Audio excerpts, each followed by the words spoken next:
Now at 5, authorities in southwest Missouri search for an escaped inmate. Plus, some tips on how you can save money on your energy bill. New fallout as more migrants are bussed out of border states. I'm Natalie Brand in Washington with reaction, plus why one mayor says he's considering legal action. The 4 states' most watched news starts now. Area authorities are searching for an inmate who escaped while getting medical treatment. This is KOAM News at 5. I'm Dow Quick. The escapee is this man, 41-year-old Michael Ray Durison. Newton County, Missouri authorities were holding him on a fugitive warrant out of Louisiana. He had not previously been suspected of violence, but law officers say as Durison was getting treatment at Freeman Neosho, he assaulted a law officer and escaped. Durison is described as 6 feet tall, 160 pounds, with black hair and hazel eyes. He was last seen wearing a white t-shirt and orange scrub pants. U.S. Senator from Kansas Jerry Moran today was in the southeastern part of the Sunflower State. He toured farms in Columbus and in Scammon. Moran is currently reworking the farm bill. But the problem is the cost of production, fertilizer, fuel, diesel fuel and natural gas all have increased dramatically, and the Farm Bill now needs to take the increased cost of production into account. Senator Moran toured 5 farms in Columbus and the Atkinson family farm in Scammon. 4 staters might have increased utility bills since last year. The latest study by the National Energy Assistance Directors Association found utility bills have climbed 15% since last year. The assistant weatherization director from Joplin says more people are asking for weatherization assistance. He says besides making sure windows and doors are completely shut during the hot weather, people can also pay attention to their water heaters. We insulate the water heater with a water heater jacket to try to keep the water heater from working so hard and coming on so often. We wrap the water lines. You can find more energy saving tips on our website, KOAMnewsnow.com. Let's check in with Doug Heddy for a first look at the weather.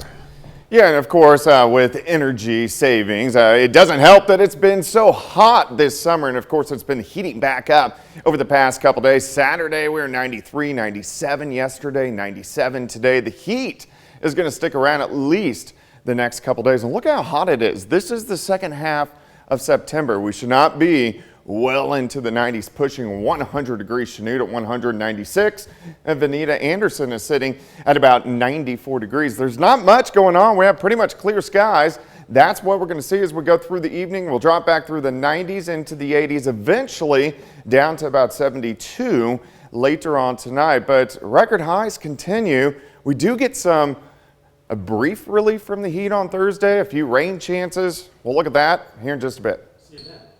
The United Kingdom and the world today said a final farewell to a monarch and an icon. Thousands attended the state funeral at Westminster Abbey for Queen Elizabeth II, where they mourned the loss but also celebrated her 70-year reign. A hearse then drove the Queen's coffin to Windsor Castle for another service before Queen Elizabeth was laid to rest with her late husband, Prince Philip. Republican governors in southern border states have ramped up migrant transports to northern Democrat-led cities. It's an effort to protest the Biden administration's border policies. In the past week, migrants, mostly from Cuba and Venezuela, have arrived by plane to Martha's Vineyard and by bus to New York and Washington, D.C. Some city officials and civil rights advocates have called for legal action. Reporter Natalie Brand has more from Washington. More migrants arrived by bus to New York from Texas Monday, following 6 additional buses over the weekend. Mayor Eric Adams says his city is considering potential legal action. We're looking at our legal options on all of what we are seeing, how to address this. Already the situation in New York has turned tragic, with Mayor Adams confirming in a statement that one asylum seeker took her own life at a facility over the weekend. The fallout also continues to grow over the migrants flown to Martha's Vineyard from Florida. The group Lawyers for Civil Rights is pushing for investigations into the transportation of the migrants. The misinformation, the misrepresentations are seen in every step of the way. The Biden administration and some congressional Democrats have accused the Republican governors of using the migrants as political props. But Florida Governor Ron DeSantis defended his action, saying the southern U.S. border is in crisis. These were folks who got the transport that Biden totally abandoned. They were homeless, they were hungry, so they hit the jackpot. We're all people, humanity.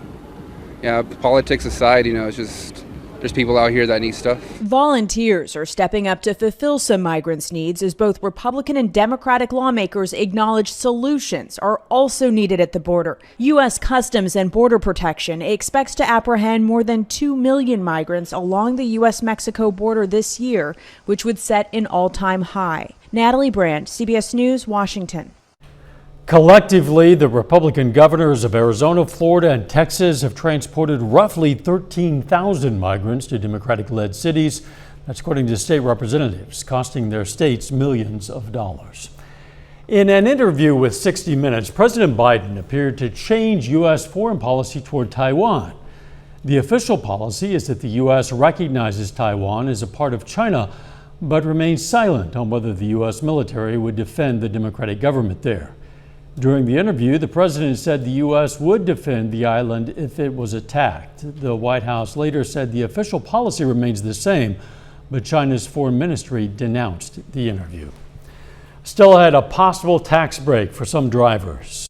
If you're thinking about buying an electric vehicle, you could earn a big tax break if you choose right.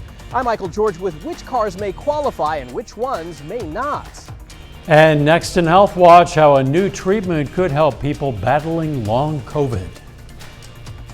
Topping today's Health Watch, obesity is a major risk factor for getting seriously ill from COVID. Research from University College London found obese people are 16% more likely to be infected with COVID and 36% more likely to develop long COVID. The study acknowledges it's still unclear why being overweight leads to more serious cases of COVID. It's estimated that 1 in 5 adults who have had COVID-19 suffer from long COVID months, even years after being infected. Well, now researchers in New Jersey are testing a treatment that could help those suffering with the often debilitating symptoms. Elise Preston has more. Nurse Debbie Turner has spent 3 decades caring for patients, but when the COVID-19 pandemic hit, the frontline worker was the patient. There are a couple of days that I don't remember at all. Now, more than 2 years after her infection, she's still battling symptoms of long COVID. I still have problems with my memory, like brain fog. I still get short of breath. There's still so much unknown about this virus. As scientists work to better understand long COVID, treatment usually focuses on relieving symptoms. Now, a new study at Hackensack University Medical Center is testing whether omega-3 supplements can help. Because we know COVID is an inflammatory process, could fish oil supplements minimize the inflammation, which in turn is possibly causing these long-term symptoms? Dr. Manisha Parulikar is leading the study. The omega-3 supplement is a specific formulation that's different from products purchased over the counter. Nurse Turner is one of 30 participants in the study's first round. I don't know if I really felt a difference, but I felt hopeful that no matter what happens, if I'm on the placebo or I'm taking this, that all of this is aimed at being able to find something that may work. Proud to be a part of research that could help long COVID patients get their lives back. Elise Preston, CBS News, Hackensack, New Jersey. Previous studies in Europe and Israel reported some positive results on omega-3s. Right now, the participants in New Jersey are all healthcare workers at Hackensack University Medical Center. Drinking tea could help reduce your chance of getting diabetes, but you're going to need to drink a whole lot of it. Research being presented at the European Association for the Study of Diabetes looked at more than 1 million adults and found people who drank 4 cups of tea per day had a 17% lower risk of developing type 2 diabetes. Tea also has anti-inflammatory and anti-carcinogenic compounds. The majority of kids and teens are self-conscious about their appearance. That's according to a new poll. 2/3 of parents told researchers with the University of Michigan their child is insecure about how they look, and 1 in 5 said their teens avoid photos because of it. Weight, acne, and hair were the most common focuses of insecurities. The study reinforces the importance of promoting positive body images. And that is a look at today's health news. A little bit later, why the frozen food brand Healthy Choice is recalling 22,000 pounds worth of beef products. Plus, we've been at or near record highs the past few days. When are we going to cool down? We'll look at that coming up. Well, of course, a super hot day for us today. We've been heating up for the past 4 or 5 days and then at or near record highs over the past couple days, and we're going to continue to see that the next couple days. Nice shot. This is Indigo Sky Casino and Resort, of course, Indigo. Seneca, Missouri, clear skies, and that's pretty much what we have seen across the region the entire day. Now, if you want to cool down, we do actually have a cool down in the forecast, but we got to jump ahead. So this is Wednesday, 5 p.m. Look at this, near 100 degrees. Cold front advances in Wednesday evening, Wednesday night. Our winds switch around to the northeast. We start to cool down. So by Thursday morning, we have rain to our north, and we may get some showers in here. It's not going to be widespread or heavy, but at least we have chances to get a few showers in here. But check this out. By the time we head into Thursday afternoon, most of us are going to be into the 70s. So we're going to cut the temperatures by 20, maybe 25 degrees. Unfortunately, it doesn't last long. Look at Friday afternoon, right back up into the upper 80s to lower 90s. But at least we have a little bit of relief in sight. Just not out there right now. 95 Lamar, 94 in Anderson, 95 Miami, Pittsburgh at 95. Chanute is sitting at 100 degrees. A little breezy the past couple days. We got these southwesterly winds at about 10 to 15. We've had gusts near 20. Pretty much clear skies, few cumulus clouds out there. Currently sitting at 95. South winds at about 10. Humidity not bad at 36%. Through the evening, we slide back 90s, 80s by 10, 81. Eventually, we'll drop down to about 72 later on tonight, but not a whole bunch going on. You can see the cumulus clouds kind of popping up over the past couple hours.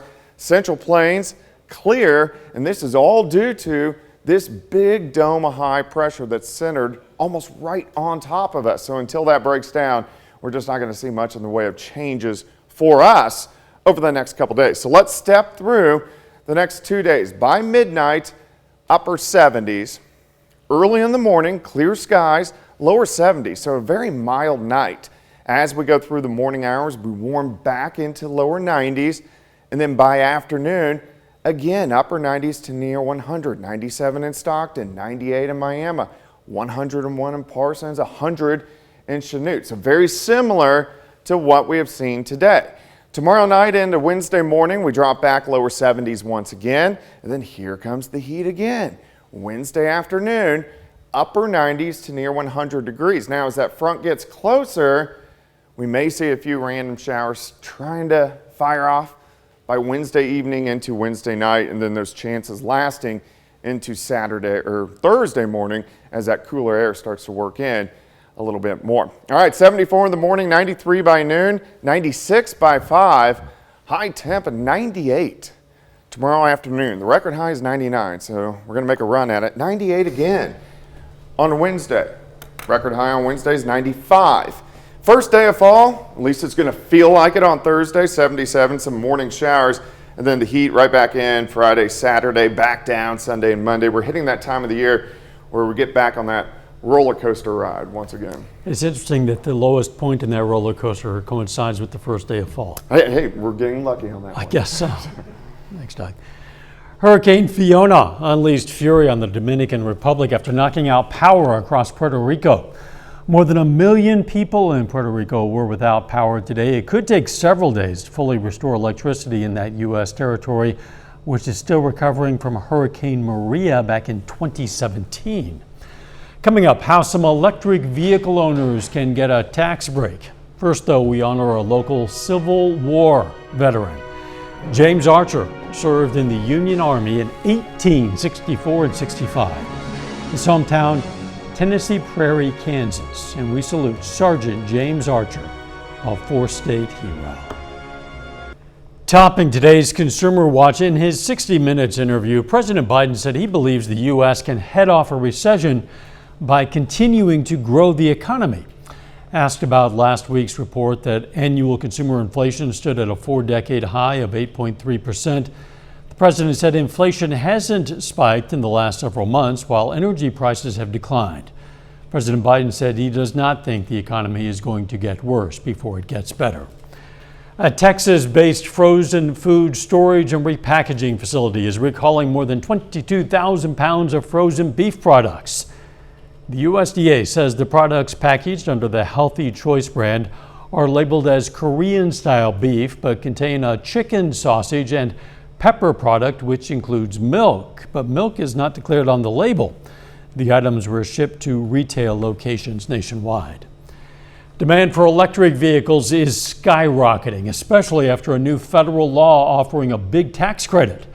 But if you don't do your research, you could miss out on that tax break. Michael George explains.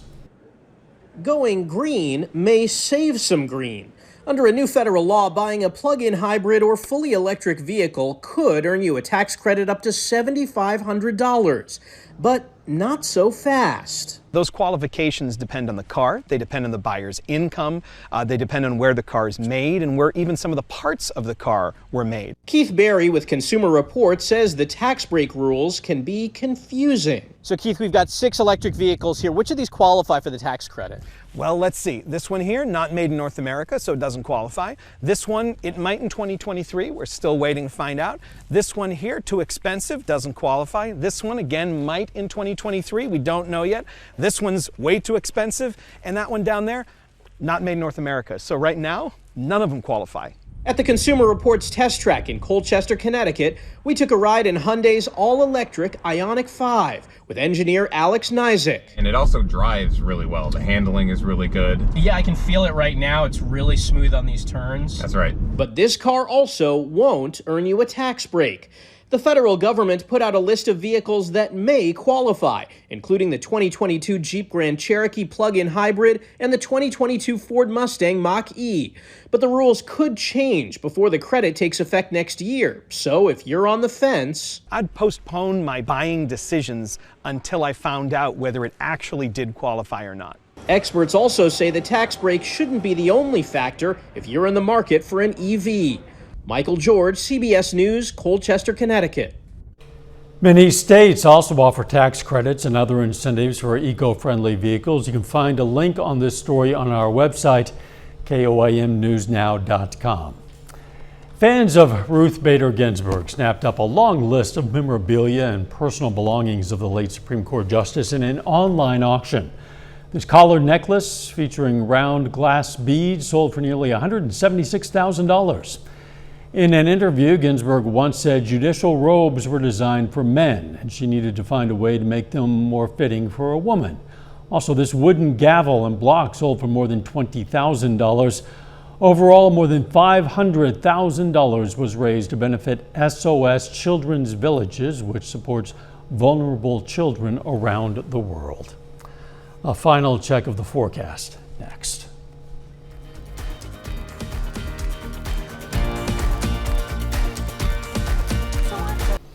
Up next on the CBS Evening News, a look at the damage in Puerto Rico from Hurricane Fiona.